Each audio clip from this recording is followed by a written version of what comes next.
So it looks like the rate of new folks joining us is slowing down, so we'll go ahead and get started. Again, I'm Keegan Chetwin, the director of the Military Aviation Museum, and I'm pleased to welcome you all here this evening for one of our webinar programs. We have been hosting a series of webinars as a way to allow people to stay connected with the museum and with military aviation history during this unprecedented public health crisis that is sort of sweeping the nation. So thank you all again for joining us this evening. Tonight's subject is going to be the Swashbucklers and the Black Sheep Squadron, VMF 214, and we're really excited to host Bruce Gamble, a renowned author on the subject this evening. So without further ado, I'd like to welcome Bruce Gamble, author of 7 books on the Pacific War, Naval Flight Officer from 1980 to 1988. Bruce is also a cancer survivor who has volunteered at the Naval Aviation Museum and worked part-time with the Naval Aviation Foundation. He published his first book, The Black Sheep, in 1998, and is a distinguished historian with the American History Forum and has appeared on a number of both PBS and other television programs. So with that said, Bruce, welcome. Thank you very much, Keegan. It's great to be with you tonight. If you're ready for this to go ahead and start, let's put up the first page on the PowerPoint presentation here, which we should be looking at just a title page. And we are on the title page at the moment. Let me know when you'd like to switch to the next one. Yeah, let's go ahead to the next slide, please. And we've got an image here from the famous or maybe infamous, depending on your point of view, NBC television series that ran for 3 seasons. It started out as Baba Black Sheep and then later was retitled Black Sheep Squadron. For me personally, the significance of this is that I was a freshman in college when this came on the air for the first time in September of 1976. And it was pretty influential. I'd be dishonest if I said otherwise. I don't know how much precisely it influenced my decision later after I graduated to go into the Navy, but I did, and I think that show certainly had a little bit to do with it. I have always had a lot of interest in World War II aviation since my dad was a B-29 pilot and my uncle was a B-17 navigator, both of them in the Pacific. Let's go to the next slide, which shows the type of aircraft I flew. And I'm just providing this as a little bit of extra background for your attendees here so that they can see a little bit of my bona fides. This is an EA-3B Sky Warrior going off the catapult of the USS Carl Vinson in 1983 or 4. I'm not sure exactly of the year. Now, I was a navigator sitting in the cockpit in the right-hand seat. It was a very thrilling and dynamic time to be out there. I really enjoyed my carrier aviation career immensely. When that 3-year overseas tour ended, I was in electronic reconnaissance based on Guam and then did deployments on carriers. And when that 3-year tour was over, I returned to Pensacola where I had gotten my initial training, this time as an instructor. So let's go to the next slide. I'm standing beside a Cessna Citation II belonging to Training Air Wing 6 in Pensacola. And I want to take a moment here to give a shout out to my former boss, Captain Marty Morgan. I hope he's one of the attendees tonight. I know he's a volunteer with the Military Aviation Museum. Wonderful guy to work with. He and his wife Millie were really special people, and just want to give them a shout out and a hello from Georgia. At the end of that tour, I was going to be going to the USS Enterprise as an electronic warfare officer when I was diagnosed with a spinal cord tumor, and that brought my naval career to a screeching halt. So after hospitalization and surgery and recovery and rehab at a VA hospital in Tampa, I moved back with my young bride to Pensacola and began to volunteer at the Naval Aviation Museum, National Naval Aviation Museum. So let's go to the next slide, which shows the beautiful museum entryway and the F-14 Tomcat on a pedestal, fighter on a stick as they're known. And it was there that I really started to get a feel for writing, thanks to the editor of the museum's twice annual magazine. And we'll talk a little bit about that in just a minute. So while I was there, I got a part-time job collecting oral histories for the Museum Foundation. And in 1992, let's go to the next slide, I interviewed a Marine fighter pilot named John Bolt, who lived at the time in New Smyrna Beach. He was an attorney and had been very successful as an attorney and had decided to give a charitable contribution to the museum through one of his foundations. And this was really just providential for me because John was enthusiastic about the interviews. We ended up spending 3 hours in his office talking about the real Black Sheep and some of his other career highlights, which include the fact that he's the only person in naval aviation history to become an ace in 2 wars. He was an ace downing 6 zeros with VMF 214 in the Solomons, and then later got an exchange tour in F-86s with the Air Force and shot down 6 MiGs during the Korean War. And nobody else wearing naval aviator wings, and by that I mean Navy and Marine Corps wear the same wings of gold. Nobody else has managed to become an ace in 2 wars except for the late John Bolt. So he was really influential to me. He was very enthusiastic about what I was doing to record his story. And let's go to the next slide. We published his oral history in a couple of issues of the Foundation magazine. And he came up to Pensacola to present a pretty substantial contribution. And at that time, dropped a major hint that I was able to capitalize on. He said that the squadron had been meeting, and by squadron I meant the men who had flown with Greg Boyington, that the squadron had started to get together again for reunions. And in 1993, they were planning their 50th anniversary reunion in New Orleans. So let's please go to the next slide.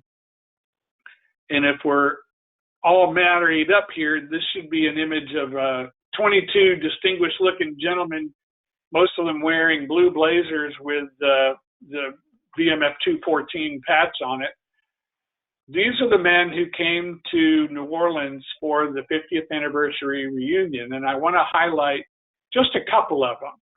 The man seated in the center on the front row was the squadron's intelligence officer, Frank Walton. He was extraordinarily helpful to me, and I'll explain that in more detail later. And then John Bolt was there. He is in the back row, second from the right. He's standing next to a tall gentleman wearing an almost white-looking sport coat, very pale blue-looking sport coat. The 22 of the original members of the 51 who served in the flight echelon with Greg Boyington attended this reunion. It lasted for a week, and I had the privilege of interviewing all of these gentlemen, collecting their logbooks. Many of them later made their photo albums accessible to me. And the end result of all that fabulous accessibility to the squadron, which never would have happened without the museum's influence, resulted in the first book that you mentioned, The Black Sheep. And we can go on to the next slide. I did 2 books on the squadron that are considered nonfiction narratives. The Black Sheep, as the subtitle shows, is a full account of the squadron during World War II. And then a couple of years later, I published a biography of Greg Boyington that went more into depth about his childhood and his service with the Flying Tigers, his life after the war, his struggles with alcoholism, et cetera, and then eventually his influence and the participation that he had with the TV series. So you can kind of sense all these ripples and these things coming around full circle. I just happened to be in the right place at the right time. And I still think 20 years later, after the book was published, and now, 27 years, I guess, after that reunion, what an extraordinarily fortunate person I am. If you have any questions, Keegan, that you want to let me know about, please let me know. Otherwise, we'll just keep rolling along. The next slide. I think we're doing good. Go ahead. We don't have any questions yet, but we are nicely in sync on the slides. Great. Okay, so the next slide then is just another title page. I'm going to talk a little bit about VMF 214 during the war.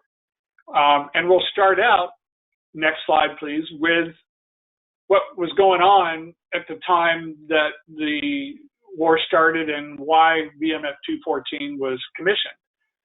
I'm not sure that everybody who's accessing this show will be able to read the print or the text on these slides. So I'm just going to highlight what was going on. At the beginning of the war, the Marine Corps had roughly 70 frontline fighters. That was it. Split between F4F Wildcats and F2A Buffaloes. December 7th, 10 of the F4Fs were destroyed on the ground at Eva Marine Corps Air Station without leaving the ground. And then a couple of weeks later, when the Japanese attacked Wake Island, 12 F4Fs were lost eventually during that extended battle all of the squadron aircraft were eventually either lost or became unflyable, and the pilots then became basically infantrymen, and the survivors were captured with the rest of the defenders of Wake Island. A few months after that, then 6 months later, when Yamamoto made his big move to try to capture Midway, it was a wonderful, glorious victory for the U.S. Navy, but it was absolutely the worst day ever in Marine Corps aviation history. And the numbers are staggering. They lost 23 fighters, and I believe 15 or 16 of the pilots in just a matter of hours when the Japanese sent their heavy attack from Kwajalein to bomb Midway. So it was a rough time, really a rough time. And it was only a few weeks after Midway in July of 1942 at Eva Marine Corps Air Station that a couple of new squadrons were constituted using as a nucleus the few remaining pilots from VMF 221. So those guys were used to form a nucleus, and then newly trained pilots and a few experienced pilots from other squadrons were brought in and formed VMF 214 and a sister squadron, VMF 213, which together with a new VMF 221 formed the fighter squadrons of Marine Air Group 11. Let's go to the next slide. This is a stylized squadron photo where the personnel actually lined up to make a 214, and then a lot of the other personnel were seated or standing behind them on the airstrip there at Eva. Okay, next slide. We'll just talk a little bit about what was going on during their training phase. The skipper was Major George F. Britt, who I had the privilege of interviewing. The XO, Henry Ellis, was a really popular guy, but was no longer living at the time that I started working on this project. And the rest of the story is kind of pretty routine for fighter squadrons at that time. They spent a lot of time training in division tactics. At that time, a division was made up of 4 aircraft, where you would have a division leader and a wingman, and then a second section leader and a wingman. So each division would have 4. And they trained for several months, but it was a rough time for them. The F-4F wasn't a real forgiving airplane for newcomers, and they lost 10 aircraft in training accidents and operational accidents, and had one fatality, a really bizarre fatality, wherein 2 planes collided in midair, and one of the pilots, when he jumped, had not fastened his parachute harness completely, and he literally slipped through the harness and fell to his death over the ocean. So they went through a lot, highs and lows, but George Britt whipped them into shape. He was a really good gunnery expert, and got them ready for combat.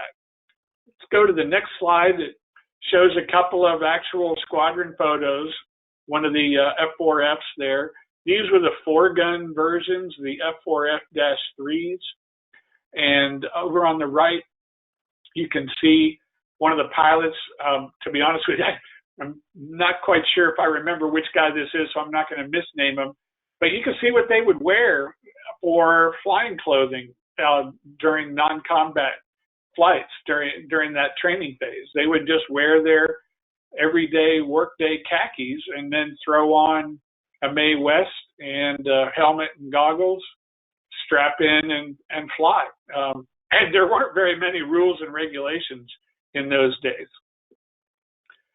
Let's go to the next slide. When the squadron was deemed ready for combat, they were craned aboard the USS Nassau, which is one of the little jeep carriers, a little escort carrier, which took them across the Pacific to the New Hebrides. And in March, they launched off of the carrier. For a lot of the pilots, it was the first time they'd ever launched off of a carrier. Some of them did not have carrier quals.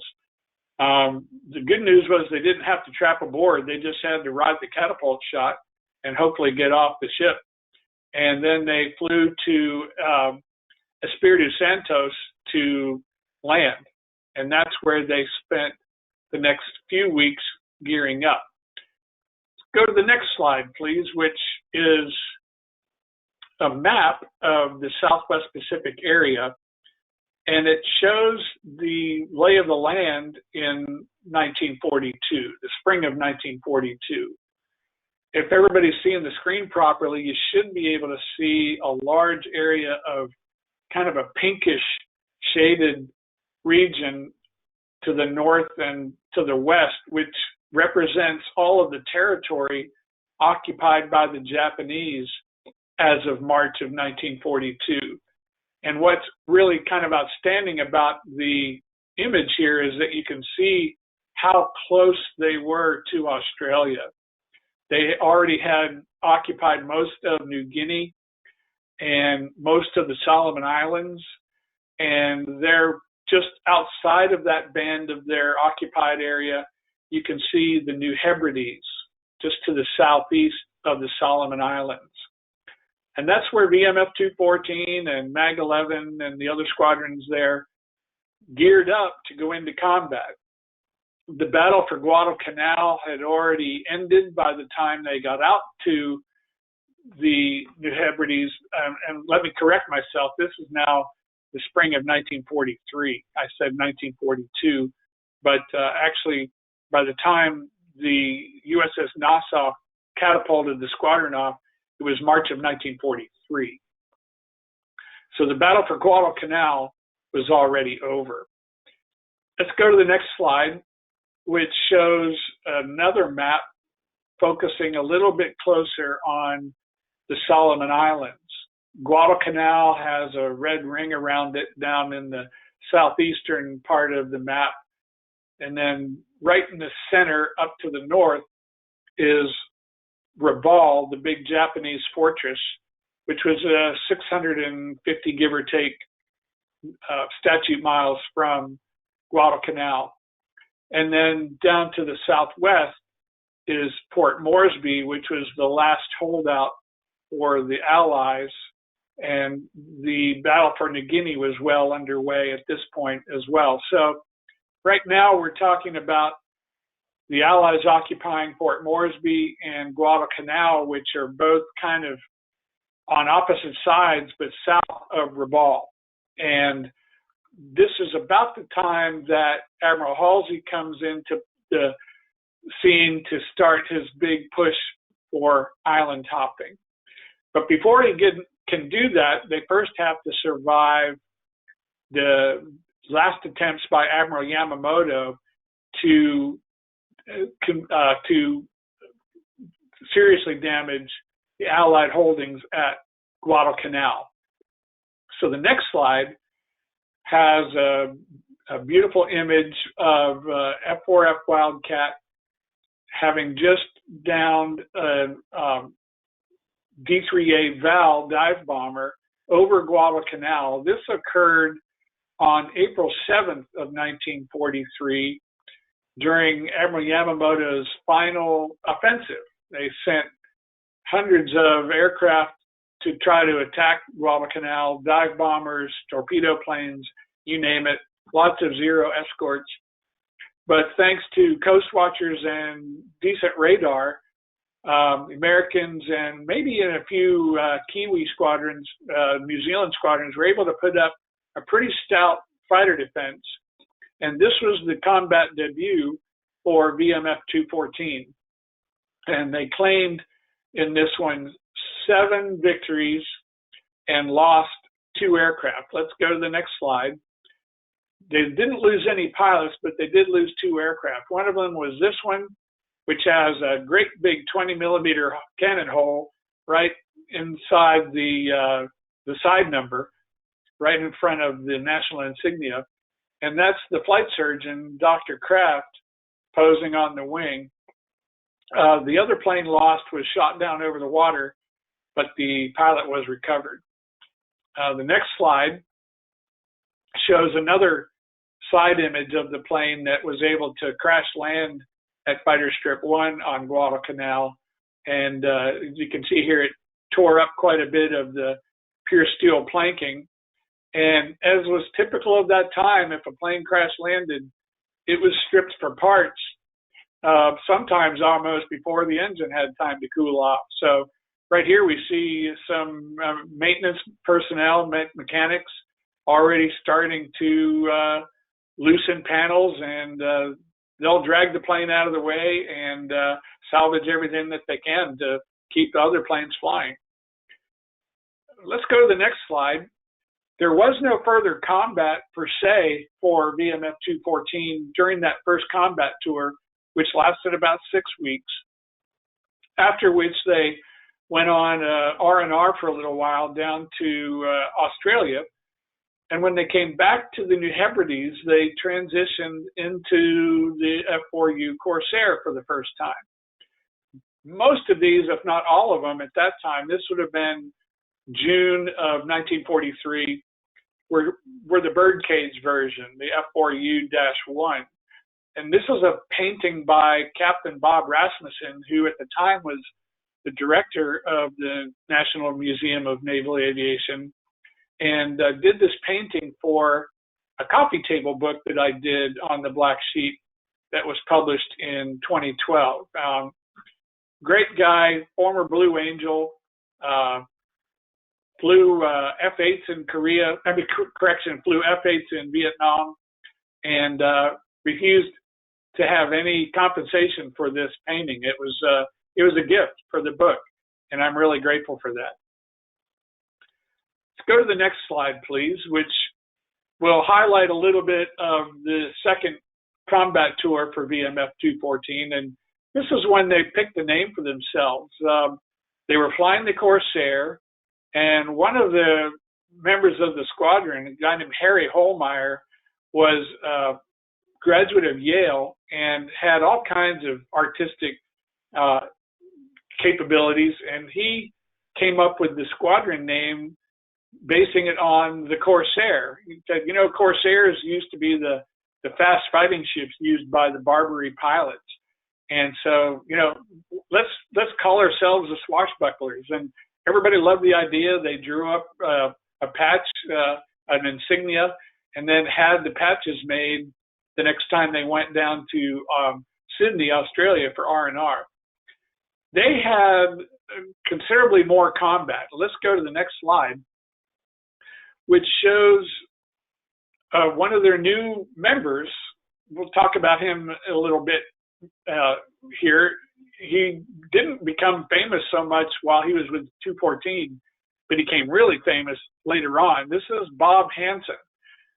214, this was his first tour as a rookie, and he established right away that he was a hotshot pilot and a good shot. But on this particular occasion, and I'm thinking it was early August of 1943, he got on the receiving end of some pretty hefty cannon fire here and had some significant damage done to the wing of his Corsair. So this is Bob Hansen prior to becoming one of the top Corsair aces later on in the war when he flew with VMF 215. Let's go to the next slide. The squadron had quite a morale problem by the time their second tour ended in August of 1943. Major Bill Pace, their CO, was testing a repaired aircraft when he had an engine failure and was unable to make it back to the runway. And he thought he could get the plane down, and then at the very last second realized he wasn't going to make it to the island, and he jumped too low and was killed on impact with the water. There were other issues with his replacement and personnel, and just kind of things started to fall apart for the swashbucklers.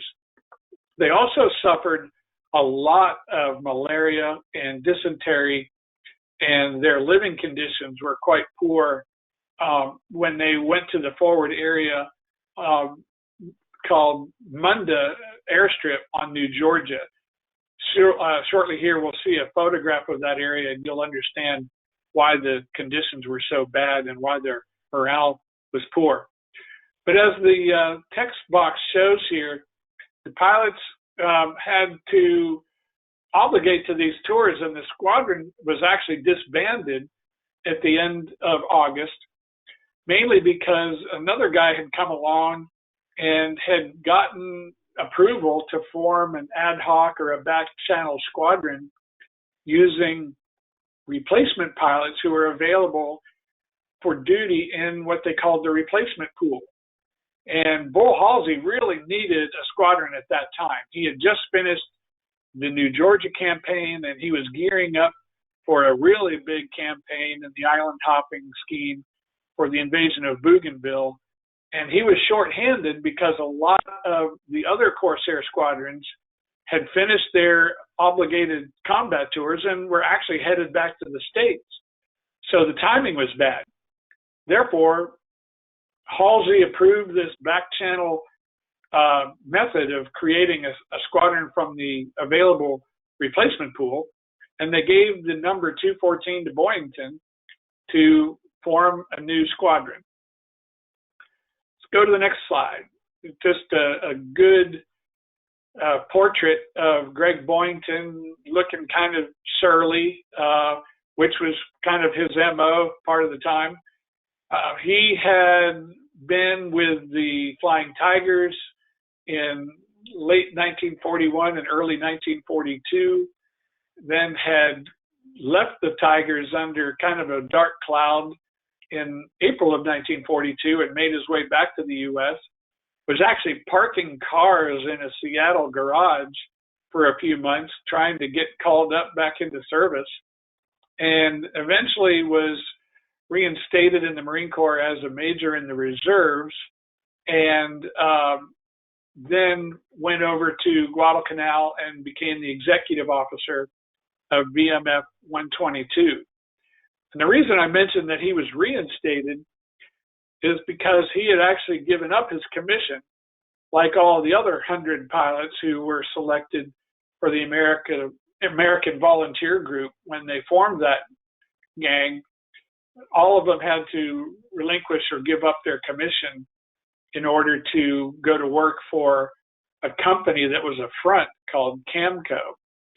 So he had to actually get reinstated in the Marine Corps in order to go back and fly for the Marines as a combat pilot. Next slide, please. So this was so-called new VMF 214. And the surprising thing about this group, the 28 pilots that Boyington and his XO, Stan Bailey, picked to man this squadron, there were quite a few in this replacement pool that had previous combat experience. Why were they in the pool? Well, some of them had either gotten ill, like malaria or dysentery. Some of them had minor injuries that took them out for a few weeks of hospitalization. And so they did not complete their obligatory 3 tours with their original squadron. That meant they were still obligated to finish 1 or maybe even 2 more 6-week combat tours with somebody else. And so they would be waiting in this replacement pool until they got assigned. It was a pretty large pool, and so Greg Boyington and his exec, Stan Bailey, had the pick of the litter. They could really go through and pick the cream of the crop here for the guys they wanted to have with them. So 9 of them had at least 1 previous combat tour. Several of them already had aerial victories. 3 others were trained by the Royal Canadian Air Force, which had really good instrument training prior to joining the Marine Corps. And then 4 of them had been flight instructors at various places. So they had a pretty good collective bit of experience. Maybe not all the combat, but a lot of them had plenty of flight hours. And so they started out on the right foot. Next slide, please. They wanted to come up with their own identity, and they cast around a bunch of different names. The first one was Boyington's Bastards, but they were informed by the PR machinery that that would not do, that they couldn't print that in the newspapers if they happened to have any success. So they came up with a new iteration of that by creating an insignia that used what's called the bar sinister, which is that black slash across the classic Black Sheep insignia that signifies illegitimacy. So they kind of snuck in the bastard name without putting it in print. And it was a very clever design. And they also realized that Boyington himself was kind of the black sheep of the Marine Corps, at least as far as fighter pilots went. So there was a real kind of, I don't know, just some kind of something symbiotic, some good synchronicity in choosing that name. Okay, a few of the personalities. We talked about Greg Boyington already. We're on the next slide now. Not too much to add about him at the moment, but I also want to talk a little bit more about Frank Walton, who was selected to be their their intel officer. He was a former LA cop, and so he was really great at taking notes and interviewing people. And he wrote. I mean, in fact, he was an aspiring writer, and so he would craft these combat reports that almost read like novels. And he really aspired to have his articles printed in newspapers and magazines around the country. And so he kind of glommed on to the press corps over there, which was easy for him because he had been an Olympic swimmer and was no stranger to the press. So fortuitously for the Black Sheep, they had an intel officer who knew how to schmooze, and he got himself pretty well in with a lot of the famous correspondents who were out there, and they were able to get a lot of press for VMF 214 early on in the combat tour. They started their combat tour in September and had success pretty early. Let's go on to the next slide. We've got another image here of John Bolt, and beside him is Chris McGee, These were two of the most accomplished fighter pilots that Boyington had with him. In fact, McGee had the second highest victory total besides Boyington in the squadron with 9 credited victories. And he earned the Navy Cross during that first combat tour by shooting down some dive bombers that were threatening the amphibious invasion fleet at Bougainville. So he made a name for himself early on. Okay, next slide. It should be a couple of images of island life.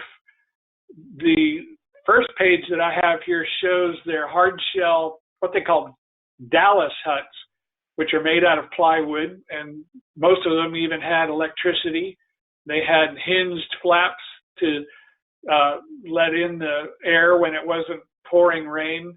So they were a big step up from a canvas tent. And the interiors of them were quite comfortable. They had wooden bunks, and with the electricity, they could put an electric fan up there. So they were, for the island life and for the day, they were pretty comfortable.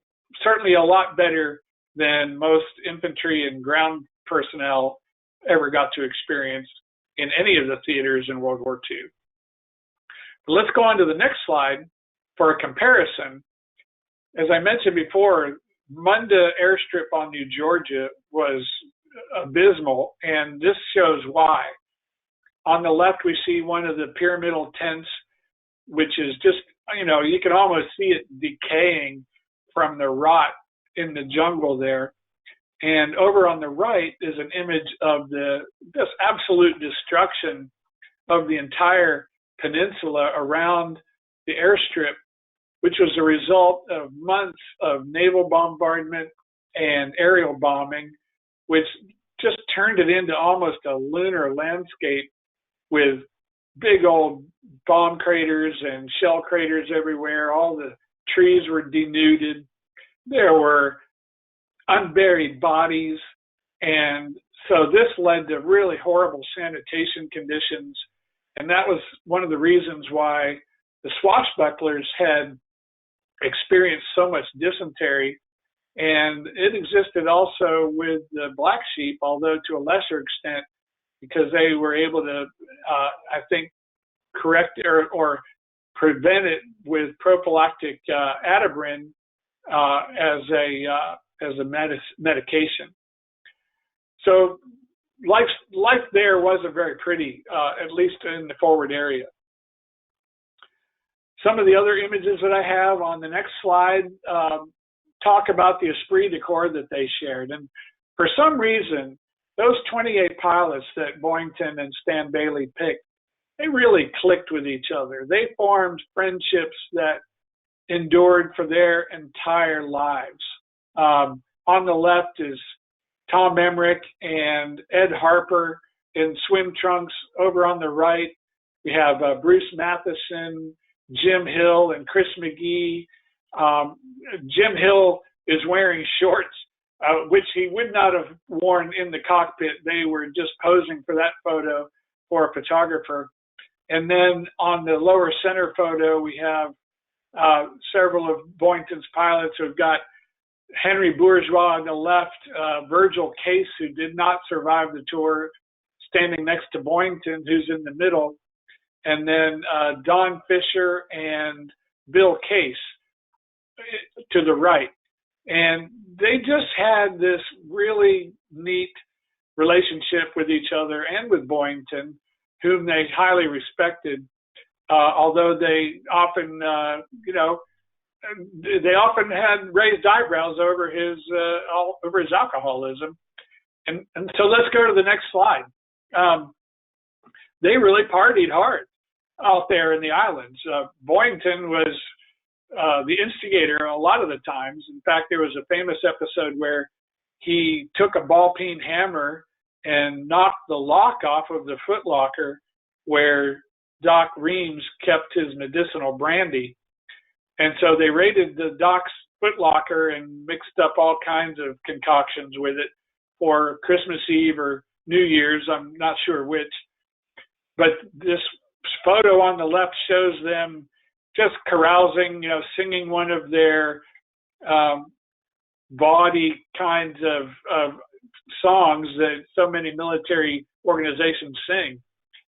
And then over on the right is a photo taken at a barbecue, of all things, on Espiritu Santos. There were pigs that were getting into the garbage dump, and John Bolt came up with a plan to trap a bunch of pigs and shoot them.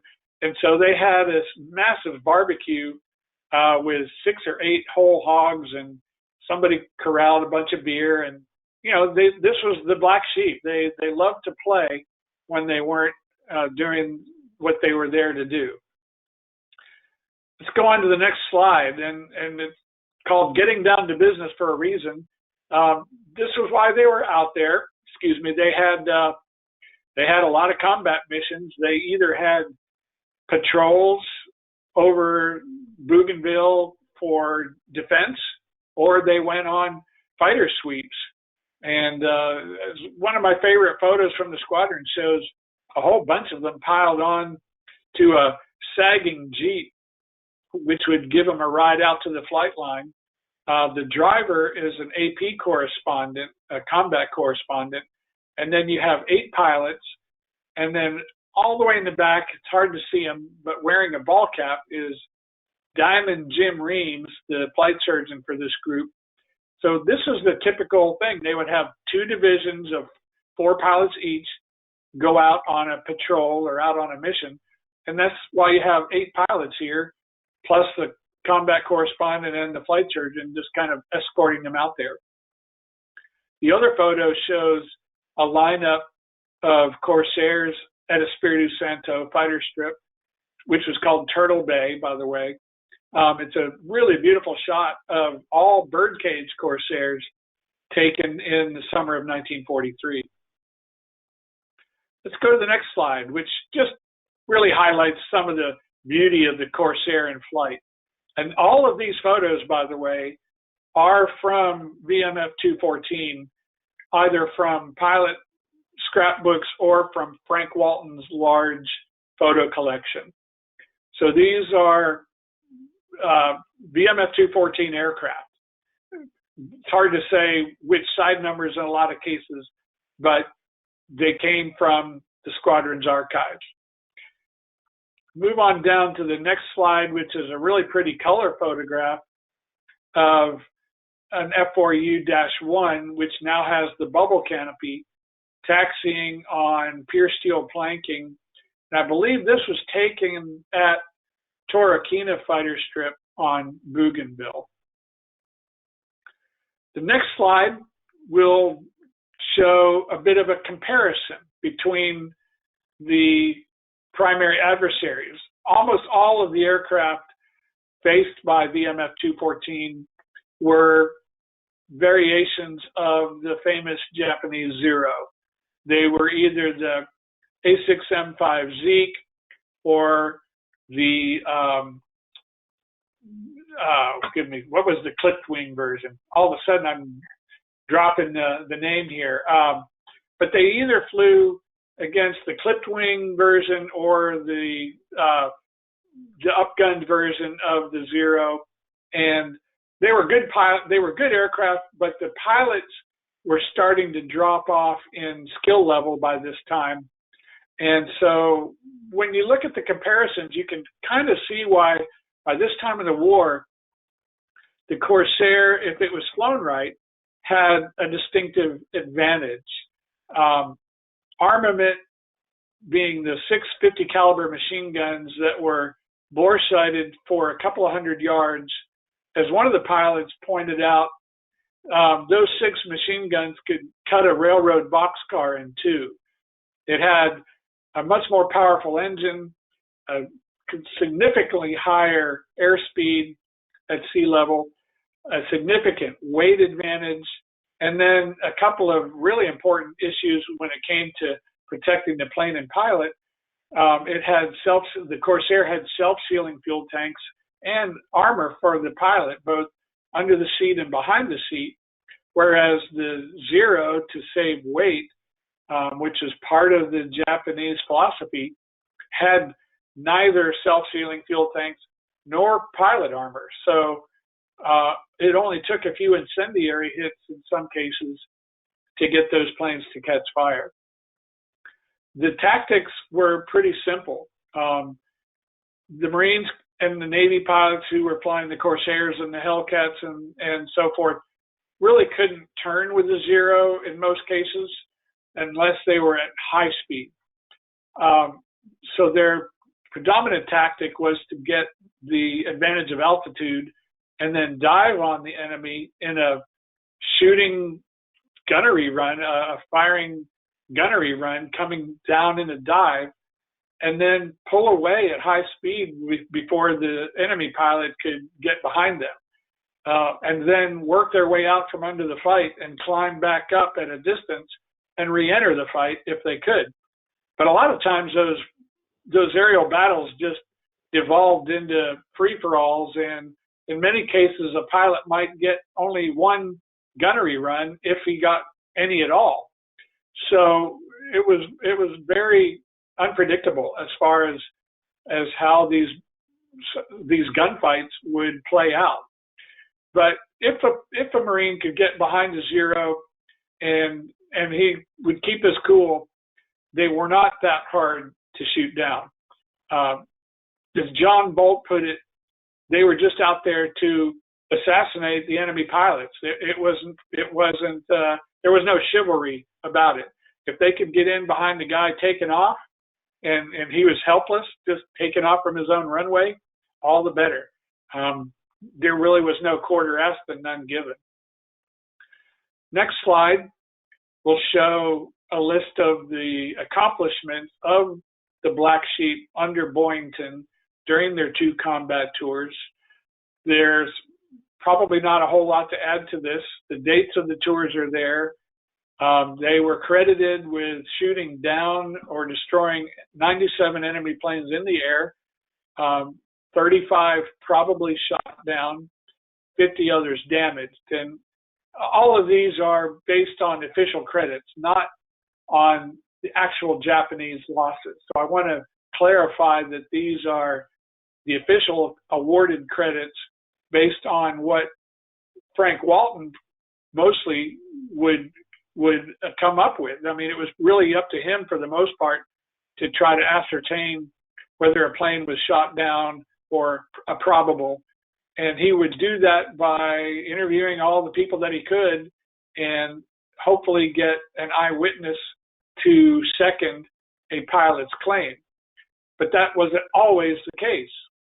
And there were no gun cameras in the Corsairs at that time. They were built to be equipped, but there were no gun cameras in them during that time.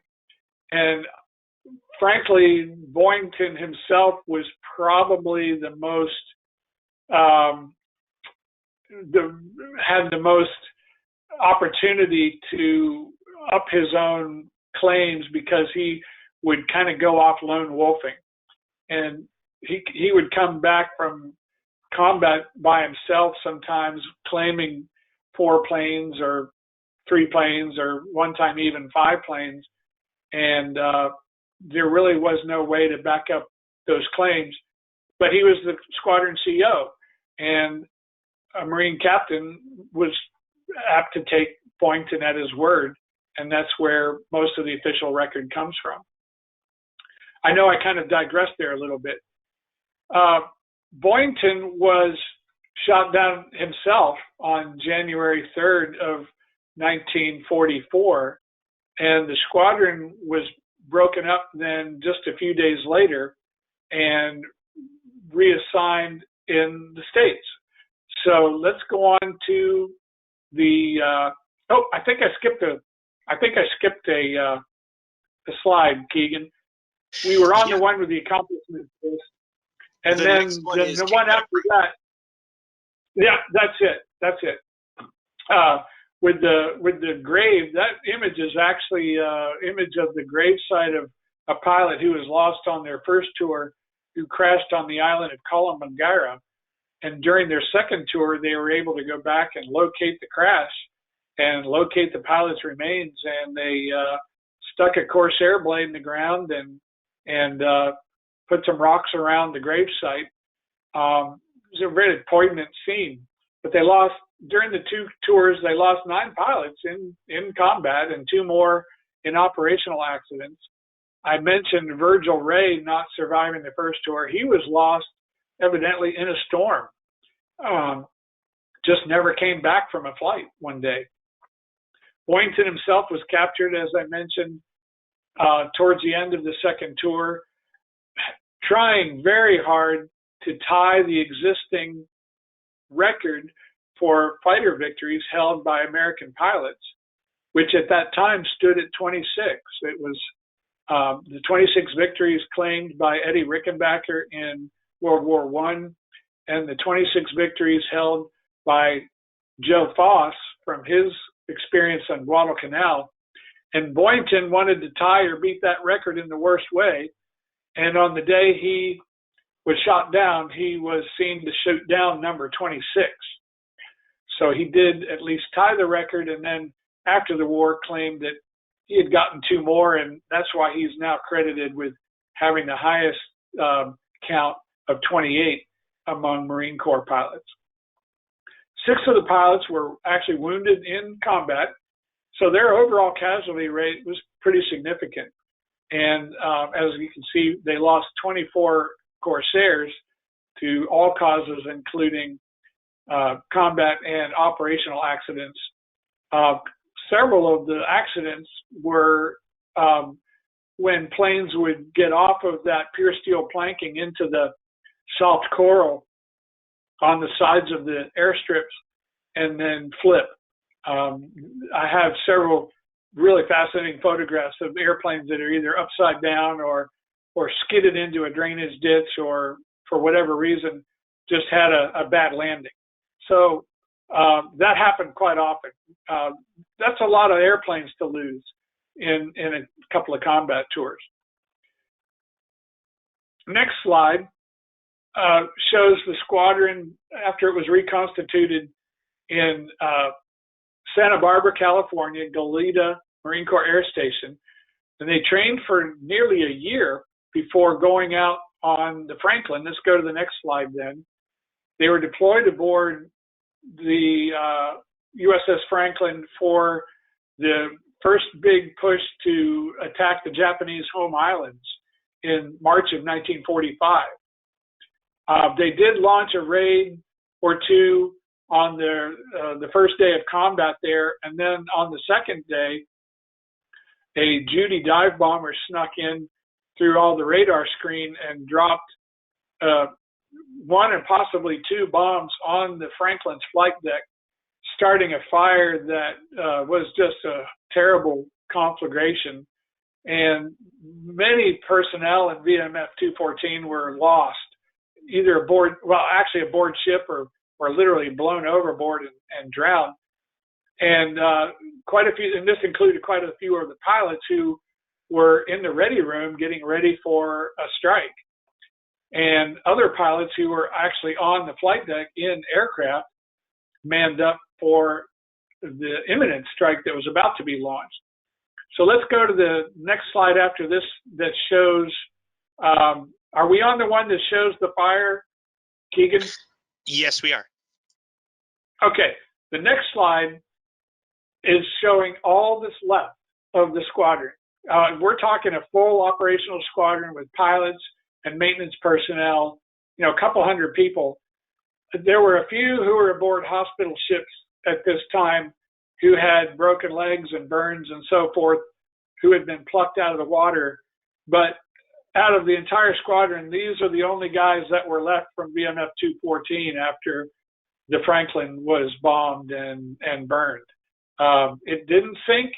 The ship was saved and eventually even returned to Brooklyn Harbor, but the squadron was never back in combat, and in fact, that pretty much brought their story in World War II to a tragic conclusion. So there's one more slide that I have showing F4U on, I think it's the USS Sicily in 1950.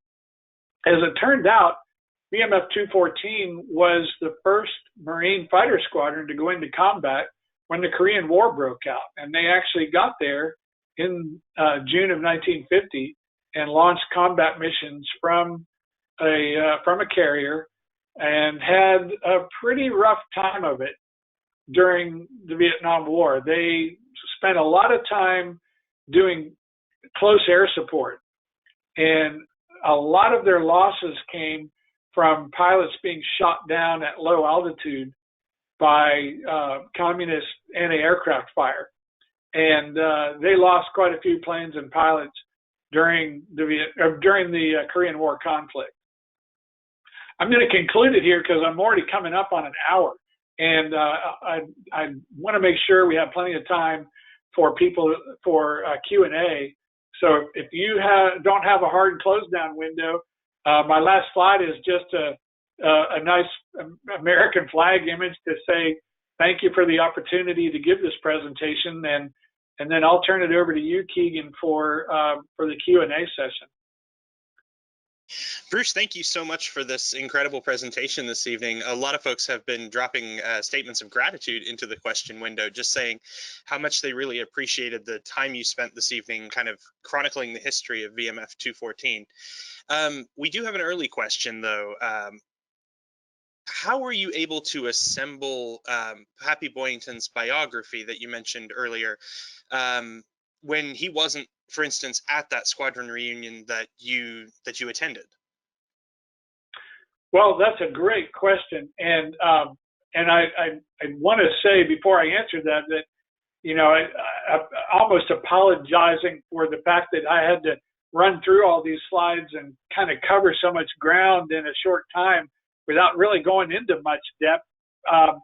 And I'm a people person when it comes to my writing style. I'm not a rivet counter. I'm not an expert on airplanes, really. I'm much more in tune with what people experienced and what they wrote about and so forth. So to get to the question, I was able to contact some of Boyington's immediate family members. Greg Boyington had a half-brother, Keith, and Keith later died before I was able to get the book published, but I was able to do some interviews with him and then get a lot of family photographs and some memorabilia, newspaper clippings, get the story of his childhood in Coeur d'Alene, Idaho, and in eastern Washington state. Talked with his cousins, Boyington's cousins. His son, Greg Jr., authorized me to access Greg Boyington's personnel record, which had to be, in other words, a next of kin had to approve that request on my part. And Greg Boyington Jr. graciously did that. So I was able to get a copy of Boyington's complete personnel record and his medical files from the Personnel Record Center in St. Louis. And then I just worked my way back. I started with interviewing a lot of the pilots that he flew with in the Adam and Eve Squadron in the Flying Tigers, guys like Dick Rossi, Tex Hill, quite a litany of famous pilots from the Flying Tigers were still around at this time in the 90s, and they were extremely helpful. So it was just a lot of going down various rabbit holes and trying to be a diligent researcher, and eventually it all came together. And I feel like since my approach is that like a good attorney, maybe like a good prosecuting attorney, it's my job not to judge or to do anything like that, but to create an argument or to lay out a narrative and let readers decide for themselves.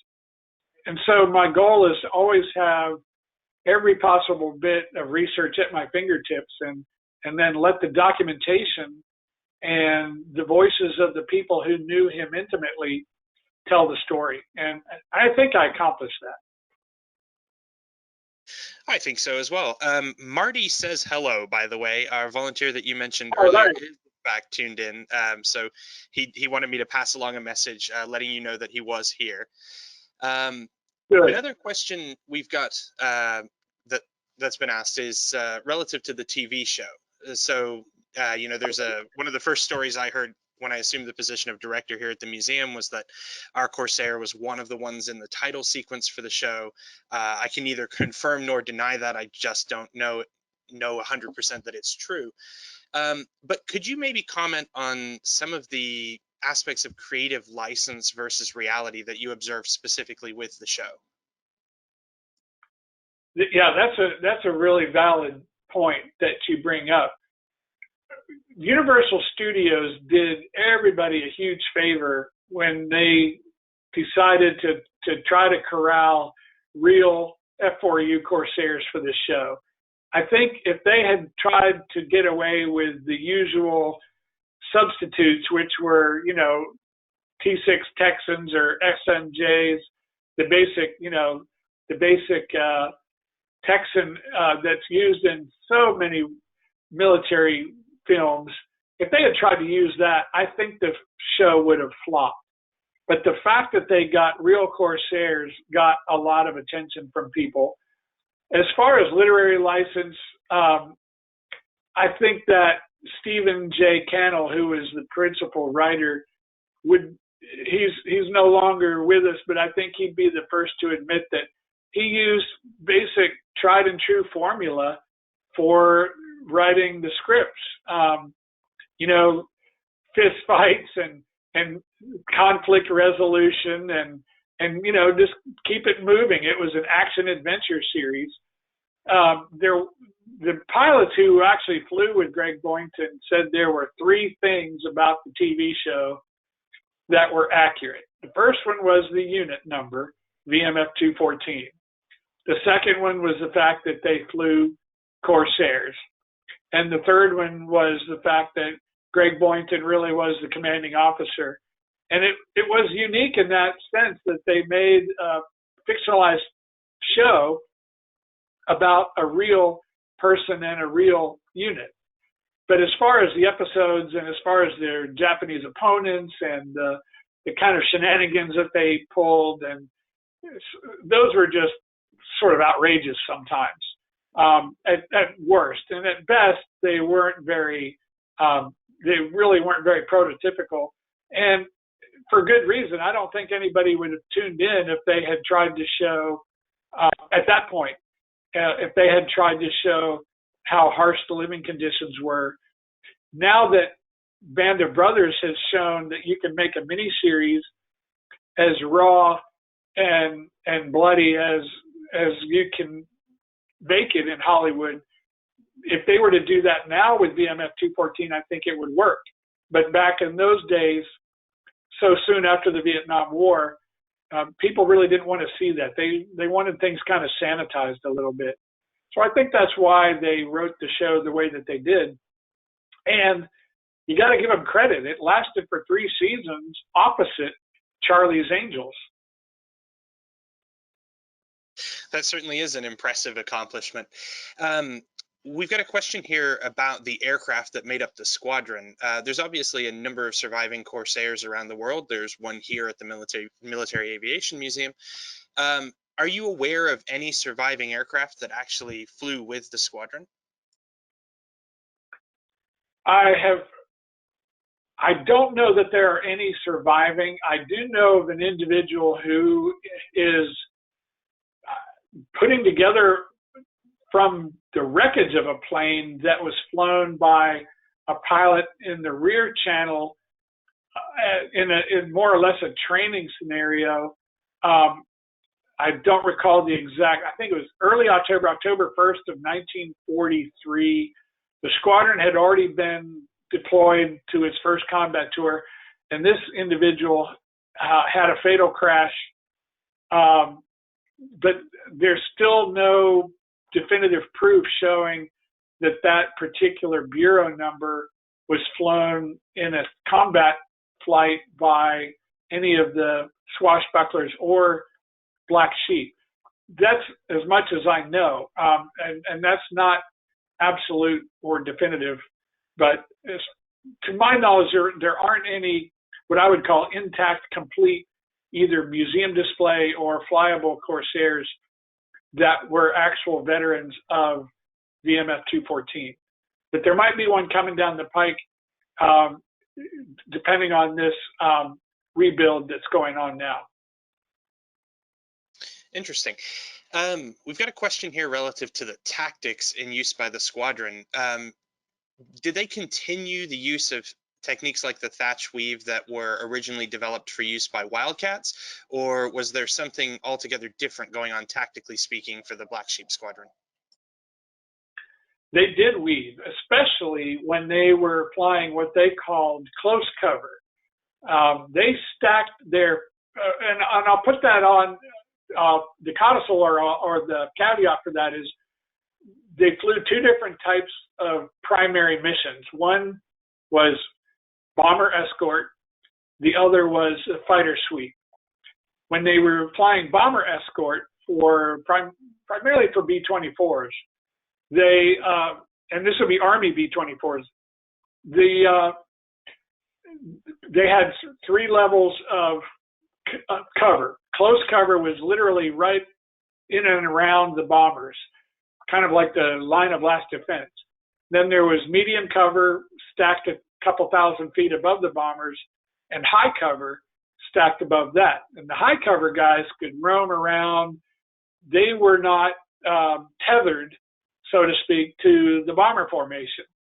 The close cover guys were under strict orders not to go hounding off after zeros, not to go chasing off, but to stick close to the bombers.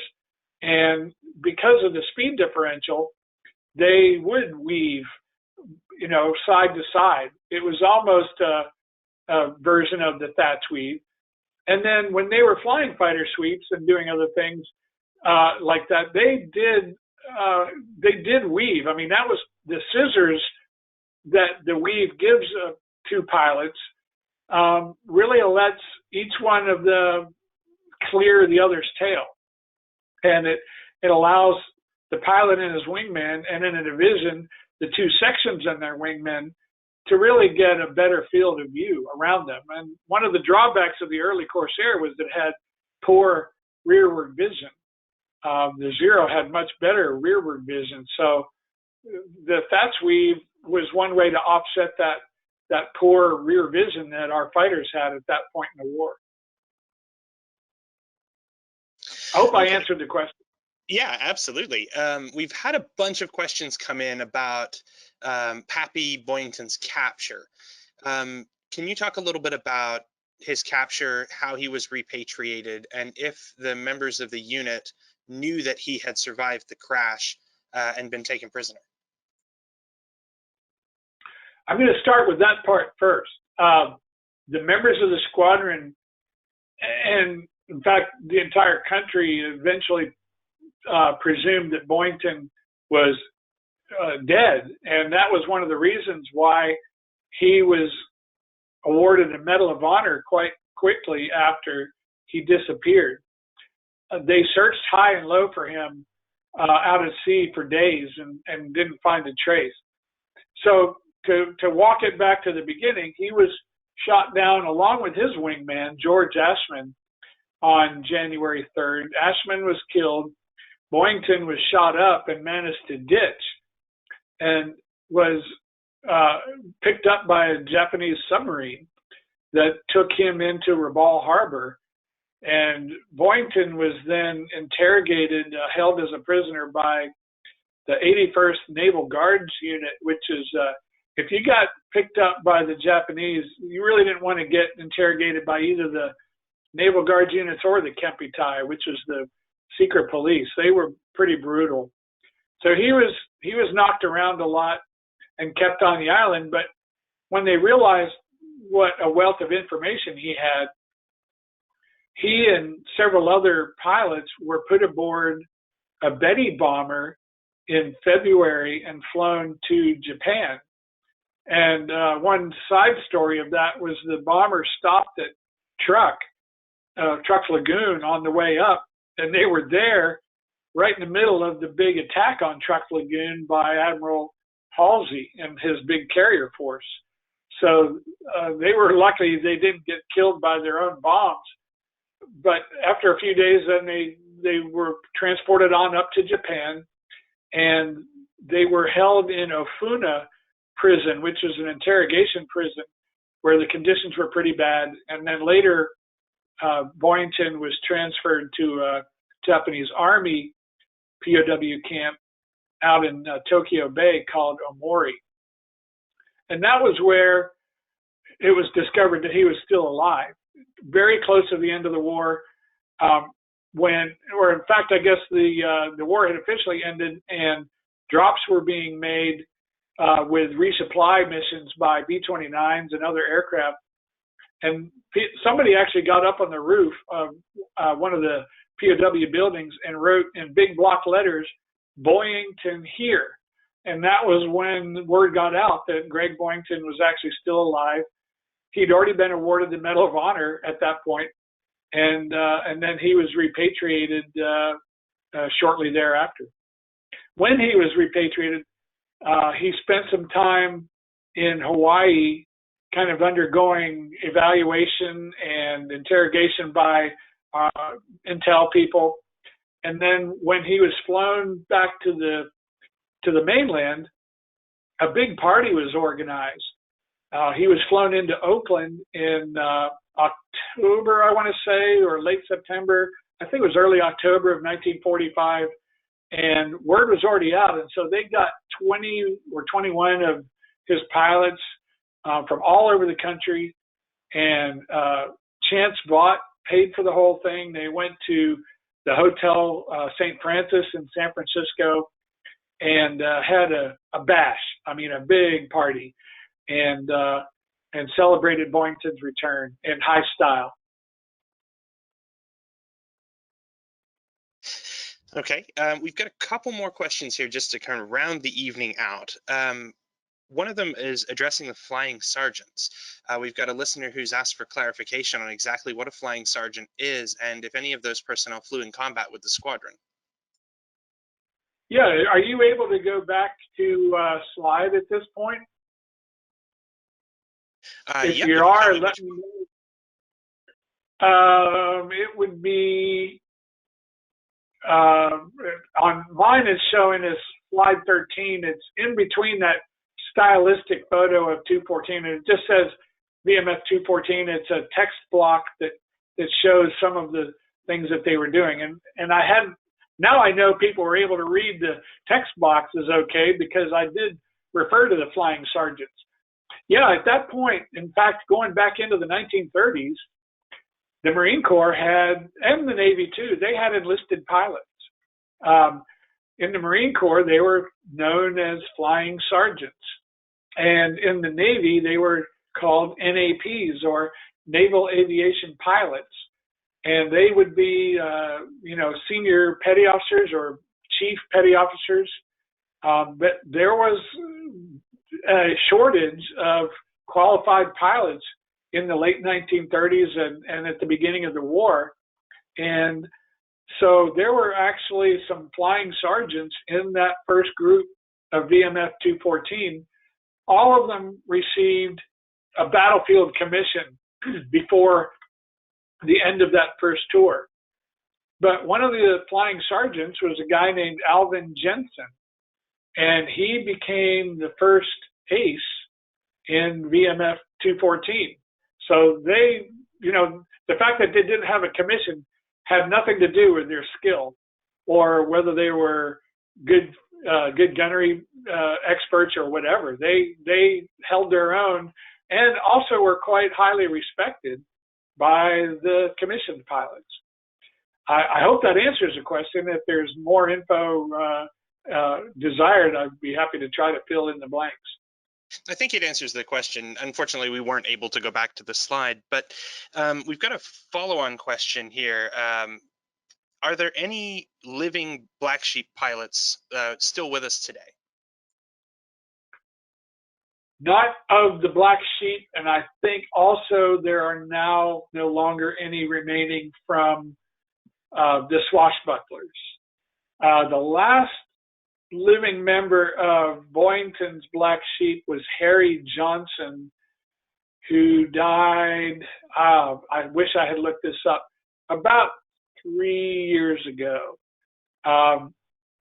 So there are no longer any of the original 51 men of what they called the flight echelon, which included 49 pilots and the flight surgeon and the intel officer. That was what was considered the flight echelon. And there were 51 total, split between the two combat tours, who flew or served with Greg Boyington. 28 pilots in the first combat tour, and then 40 pilots. The squadrons were increased in size to 40 pilots in the second combat tour. Well, the total adds up to 68 pilots, but quite a few of them were actually in both tours. So they were considered two-tour pilots with Greg Boyington. So you can't just go by the pure numbers. There were only 51 guys in what they called the flight echelon who served with Boyington in the first and second combat tours for that period of the war. Okay. Our last two questions this evening address Boyington himself. Is there anything in your research or your oral history collections that would reveal what the other pilots of the squadron thought about Boyington? Oh man, lots of them. The underlying sentiment that virtually all of the pilots who flew with Greg Boyington shared is that they would go to hell and back with him. He was a great combat leader. He inspired them. He instilled a lot of bravery in them. He trained them hard.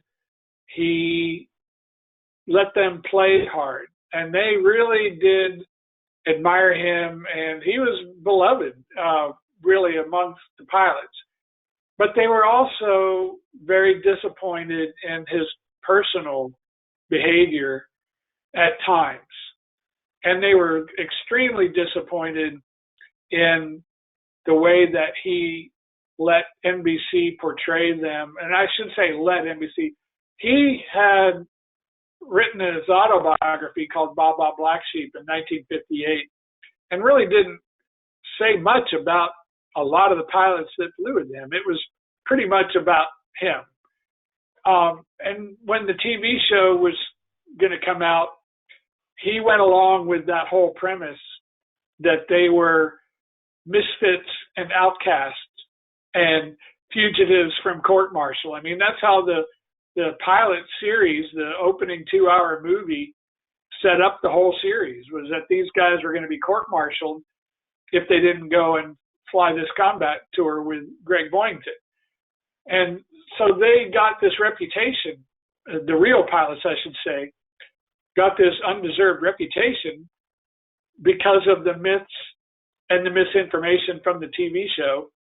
And so they didn't approve of Boyington's participation at that level. But aside from that, they loved the guy. They really did. He was, for his many flaws, he was kind of the quintessential combat leader. You know, you don't have to be a perfect individual. None of us are anyway, but he couldn't deal with his alcoholism and some other shortcomings throughout much of his life. But when it came time to fly and fight, he was the man. Okay, and our last question for this evening, a couple folks have asked this in different ways. Was there anything in Boyington's childhood that would telegraph his later success as a fighter pilot, or any sort of indications that you gathered doing the biography with the family that would have kind of betrayed what made him into the person that he was? Yep, that's a fairly, from an amateur psychology point of view, I think that was pretty clear. He was a product of a broken home, and he was also an undersized kid. You know, he wasn't a very big guy. He was about 5'6", 5'7". He was fairly short by modern standards. Maybe not so much by those standards, but he was always trying to prove himself, even as a child, to the point that his mother gave him a nickname, which is Deeds, Deeds, Deeds, for all of the deeds that he pulled off as a child. He would climb high trees, and he would, you know, he was fearless. I think he might have probably been one of those adrenaline junkies, as we would call them now, with all of the adventures that he went on. And later in life, he became a wrestler and became very strong, so muscularly strong. So there were a lot of things in his childhood, and including some of the shortcomings, where I think he always felt that he had to go the extra distance to prove himself, and even overcome probably some low self-esteem. One of his cousins pretty much came right out and said that she thought he was bipolar. And so he would have these highs and lows. But some of those characteristics, I think, were what made him fearless as a fighter pilot. And so they might be flaws in peacetime, but they were actually strengths in wartime. Well, Bruce, with that concludes our presentation for this evening. Thank you so much for joining us and spending your time with us this evening. And I know we're all looking forward to hosting you up here at the museum when we're open to the public once again. Maybe we'll even fly the Corsair and include it as part of our summer flight program. Well, that would be fabulous. I look forward to that opportunity. And I want to say thank you to all of the people who joined in tonight. I hope you enjoyed it, and I do look forward to a personal visit when we're allowed to get out of this lockdown and get past these crazy days. Thank you very much, Keegan. You're more than welcome. Thank you so much, Bruce.